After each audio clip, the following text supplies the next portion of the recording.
바울과 및 동행하는 사람들이 바보에서 배 타고 밤빌리아에 있는 버가에 이르니 요한은 그들에게서 떠나 예루살렘으로 돌아가고 그들은 버가에서 더 나아가 비시디아 안디옥에 이르러 안식일을 회당에 들어가 앉으니라. 율법과 선지자의 글을 읽은 후에 회당장들이 사람을 보내어 물어 이르되 형제들아, 만일 백성을 권할 말이 있거든 말하라 하니 바울이 일어나 손짓하며 말하되 이스라엘 사람들과 및 하나님을 경외하는 사람들아, 들으라.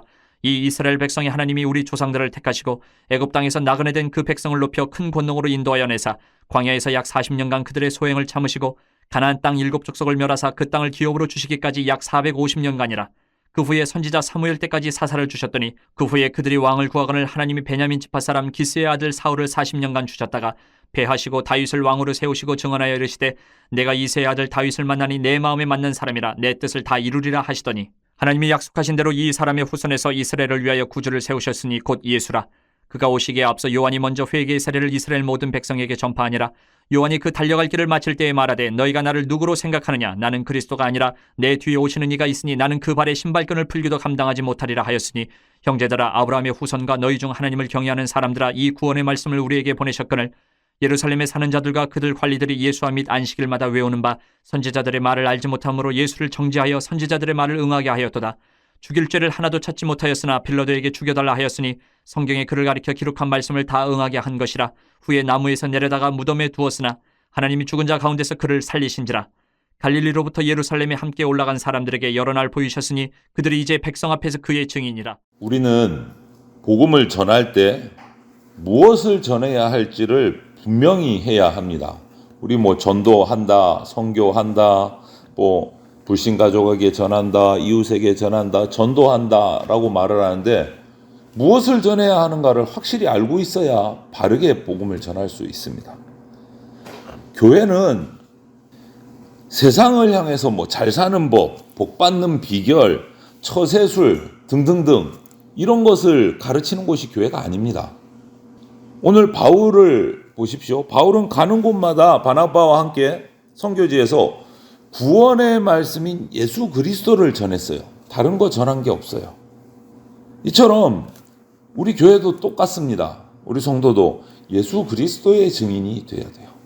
오늘 이 본문 말씀은 또 바나바와 바울이 다른 곳으로 이동을 해서 복음을 전하는 장면, 특히 일부분은 바울의 설교 내용이에요. 그 내용을 통해서 우리가 이들이 전하는 것이 무엇인가를 다시 한 번 더 확인하면서 우리도 받기를 바랍니다. 먼저 상황을 보면 13절부터 보면 바나바와 바울이 이제 바보를 떠나서 밤빌리아에 있는 버가에 이르렀다 이렇게 됩니다. 그런데 거기서 또 예상치 못한 일이 일어납니다. 마가라고 하는 요한이 함께 출발을 했는데 너무 힘들었는지 어쨌는지 중간에 이 선교 활동을 포기하고 훌쩍 예루살렘으로 돌아가 버리는 일이 생겼어요. 바나바와 바울과 출발은 함께 했는데 그냥 여기서 혼자 돌아갔어요, 집으로. 어떤 내용이었는지 바나바와 바울이 하는 선교의 이 방향들이 자기 마음과 안 맞았는지 무엇이 문제인지는 정확히는 모르겠지만 뭔가 맞지 않아서 돌아가 버렸어요. 이 갑자기 선교지를 떠난다라는 것은요, 성숙한 모습이 아닌 것은 확실합니다. 나중에 이 일 이후에 바울이 이 마가를 다시 데리고 떠나는 데 대해서 적극적으로 반대를 한 것을 보면 오늘 이 상황이 그렇게 좋은 상황은 아니었던 것 같다라고 우리는 생각해 볼 수가 있습니다. 선교나 구제나 전도나 이 열정은 좋지만 준비되지 않은 채로 합류를 하면 동역자들 또 사역에 어려움을 줄 수도 있다. 복음을 전하는 일, 주님의 일을 하는 데 있어서 좋은 팀워크가 필요합니다. 교회 공동체도 마찬가지예요. 그 교회 공동체로 모여서 함께 사역을 하고 천국을 향해서 나가고 선교 활동을 하는데 팀워크가 중요해요. 지나치게 개인적인 주장을 한다거나 돌출 행동을 하는 거 우리는 절제할 줄 알아야 됩니다. 언제나 동역자들과 지체들과 좋은 관계를 유지해야 돼요. 이 아름답게 하나됨, 주님 안에서 하나 되는 거 너무 중요하고 하나님이 아름답게 보시는 겁니다. 맡은 사명을 잘 감당하는 것도 중요하지만 좋은 관계를 맺고 협력하는 것, 이것도 정말 중요합니다. 그래서 하나님의 사역에 우리 교회 성도들이 모두 좋은 동역자들이 되기를 바랍니다. 아무튼 마가는 떠났지만 바울과 바나바의 사역은 계속 이어집니다. 그런데 오늘 본문에서는 정말 짤막하게 나와요. 13절, 14절을 보면 뭐 2절 만에 바보에서 배를 타고 밤빌리아로 갔다가 버가에 갔다가 버가에서 더 나가서 비시디 안디옥, 이걸로 간단하게 얘기하는데 옆 동네 간 얘기가 아닙니다. 그 당시 지도와 교통 상황을 펼쳐놓고 살펴보면 이게 그냥 간단하게 옆 동네 간 게 아니에요. 마가를 떠나보내고 바나바와 바울이 먼 길을 떠났습니다. 남부 갈라디아 고원 지역에서 이 갈라디아서와 고린도 후서에 보면 이 당시 기록들이 또 한 번 더 기록되는데 너무 높은 곳이에요. 갈라디아 이 지역은 육체의 약함이 나타났다라고 갈라디아서의 기록도 하고 있고, 또 강도가 자주 출몰하는 이 타우루스 산을 넘어서 버가에서 북쪽으로 또 160km나 더 가야지 오늘 말하는 비시디아 안디옥이 나와요. 아주 험한 길을 가는 거예요. 고원을 넘어서 산을 넘어서 정말 힘들게 간 거예요. 그래서 비시디아 안디옥까지 복음을 들고 간 겁니다. 이게 가까운 길이 아니에요. 이렇듯이 성령께서 우리를 복음 들고 나가게 하는 길에는요, 정말 꽃길로만 인도하시지 않는다라는 것도 알게 돼요. 인간적인 연약함이 나타날 때도 있고, 복음 증거하는 삶에서 여러 가지 변수들 때문에 뭐 낙심하는 일이 생길 수도 있고 절망하는 환경이 올 수도 있고, 하지만 성령님은 그 길로도 우리가 뚫고 나갈 수 있도록 인도를 해주신다라는 것을 우리가 기억을 해야 됩니다. 이렇게 힘들게 도착한 비시디아 안디옥은 이방 지역입니다. 이스라엘 땅이 아니에요. 외국이에요. 그런데 거기에 유대인들이 모여서 말씀을 읽고 나눈 회당이 있었던 것 같아요. 오늘 말씀을 보니까 정말 지친 몸을 이끌고 그 비시디아 안디옥에 도착한 바울은 안식일에 바나바와 함께 유대인들의 회당으로 들어갑니다. 마침 거기 있던 회당장들이 말씀을 읽고 나서 바울에게 할 말이 있느냐 설교를 부탁을 해요. 지치고 힘들지만 그 기회를 놓치지 않습니다. 바울은. 그리고 복음을 전하기 시작해요. 여러분, 이 모습을 보면서 우리도 어떤 상황에서든지 복음을 전할 기회가 있다면 담대하게 복음을 전할 수 있는 준비가 항상 되어 있어야 돼요. 말씀의 준비가 되어 있어야 된다. 이제부터는 17절부터는 바울의 설교 내용인데, 여러분 여기서 우리가 이 말씀을 읽고 묵상하면서 중요하게 봐야 될 것은 어떤 얘기를 하든지 바울과 바나바가 전하는 이 복음의 핵심이 뭔가를 봐야 돼요. 결론이 뭔가. 이것을 전하기 위해서 앞에 여러 가지 말들을 한단 말이에요.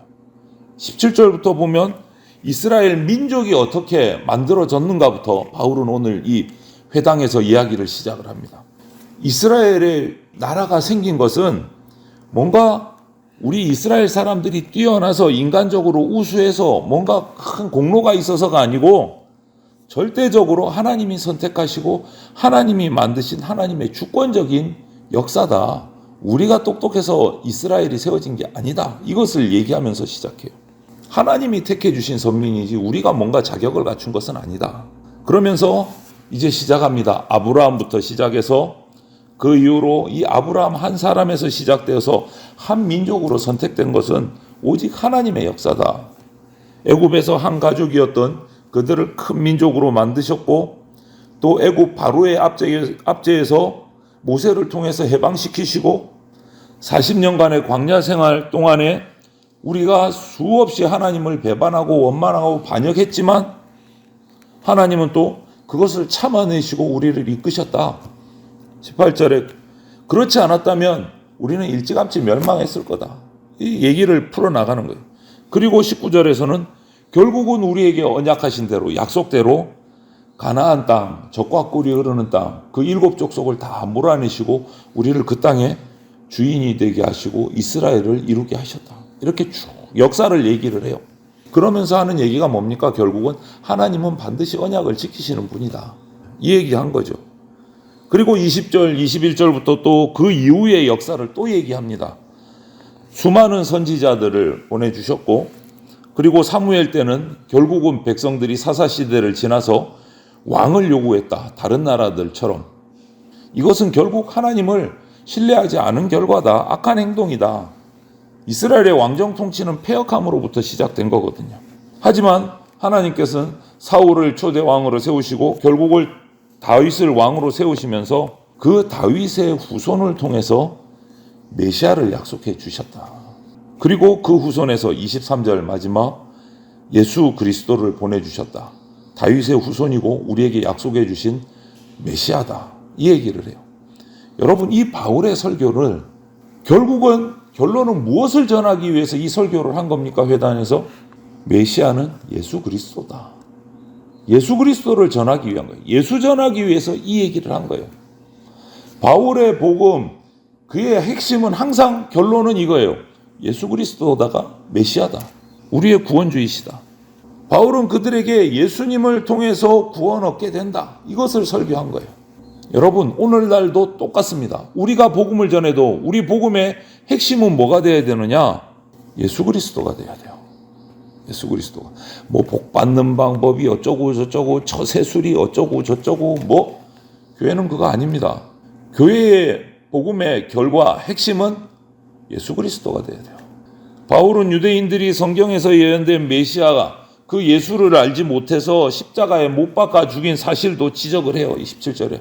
하지만 하나님께서 도리어 우리의 그 무지한 행동을 메시아에 관한 역사로 다시 뒤집어서 역전시키셨다. 그것까지 얘기를 해요. 그러면서 예수 그리스도의 부활을 전합니다. 우리가 무지해서 잡아 죽였지만 하나님께서 예수 그리스도를 무덤에서 다시 살리셨다. 이스라엘을 정죄하려고 하는 설교가 아니라 예수 그리스도가 메시아인 것을 증명해서 예수 그리스도를 이 비시디아 안디옥에 있는 유대인들이 예수 그리스도를 영접하게 하려고 하는 설교인 거예요. 결론은 예수님은 구원이시다. 이것이 바울이 전하는 복음의 항상 결론이고 핵심이에요. 핵심은 뭐다? 예수 그리스도다. 우리도 동일해야 합니다. 내가 그리스도인으로서 대전 장로교회 성도로서 우리가 전하는 핵심은 예수 그리스도가 돼야 돼요. 우리 대전 장로교회 좋아, 정말 분위기 좋아, 이렇게 말하는 거 좋습니다. 그런데 그 핵심은 뭐냐? 왜 분위기가 좋은가? 예수 그리스도이기 때문에. 그 얘기를 꼭 하셔야 돼요. 예수 그리스도가 결론이 돼야 돼요. 복음의 핵심은 예수 그리스도입니다. 바울은 오늘 유대인들에게 이스라엘의 역사를 언급하면서 결론은 예수 그리스도를 전했어요. 예수 그리스도께서 성경에 언급된 메시아다. 이거를 다시 한 번 더 확인시켜주고 예수님을 영접하기 위해서 긴 설교를 한 거예요. 아브라함으로부터 이스라엘이 생긴 그 역사와 그 역사 속에 있었던 굴곡과 이런 것들을 쭉 얘기를 하면서 결론은 예수 그리스도가 우리의 구원주이시다. 저와 여러분이 오늘 이 바울의 설교 내용을 보면서 우리도 동일합니다. 거기까지 가는데 마가가 떠나가고 여러 가지 굴곡이 있고 험하고 힘든 길을 가서 도착한 곳에서 전한 복음이 예수 그리스도였어요. 우리가 한 마음으로 팀워크를 발휘를 해서 우리 교회 역시도 마찬가지입니다. 교회 자랑해도 좋습니다. 교회 분위기 좋은 거 좋습니다. 결론은 그 모든 것을 하는 마지막은 무엇이 되어야 되느냐? 예수 그리스도가 되어야 된다. 저와 여러분이 예수 그리스도만이 구원에 이르는 길, 우리의 구세주다라는 것을 꼭 기억하시고 오늘 하루도 내가 있는 환경에서 혹시 나에게 붙여주시는 영혼들이 있다면 어떤 이야기를 하든 우리는 무엇을 위해서 이야기하고 복음을 전해야 되느냐? 예수 그리스도를 전하기 위해서 이야기를 해야 된다. 이런 복음의 핵심을 정확히 알고 전하는 그러한 복음의 전도자들의 삶을 저와 여러분들이 오늘 하루도 충성되게 살아가시기를 주님의 이름으로 축원을 드립니다. 아멘.